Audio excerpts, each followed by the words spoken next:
Hormuz প্রণালীতে নতুন করে উত্তেজনা ছড়িয়েছে। মার্কিন নিরাপত্তা ব্যবস্থার আওতায় চলাচলের চেষ্টা করা দুটি তেলবাহী ট্যাংকারে হামলার দাবি করেছে ইরানের ইসলামিক বিপ্লবী গার্ড।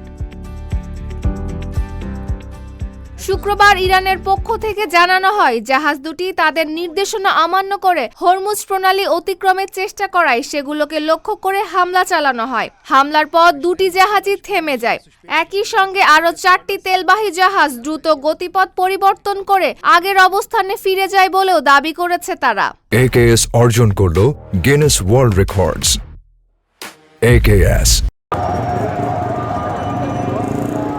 ইরানের বিপ্লবী গার্ডের ভাষায় জাহাজগুলো একটি ঘোষিত নৌপথ ব্যবহার করে যুক্তরাষ্ট্রের নিরাপত্তা ব্যবস্থার আওতায় হরমুজ প্রণালী পার হওয়ার চেষ্টা করছিল। এই ঘটনাকে কেন্দ্র করে মধ্যপ্রাচ্যে নতুন করে উত্তেজনা তৈরি হয়েছে।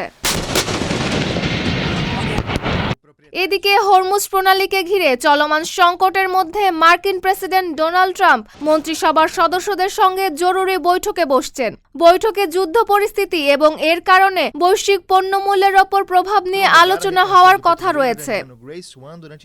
Desk report, Dhaka post.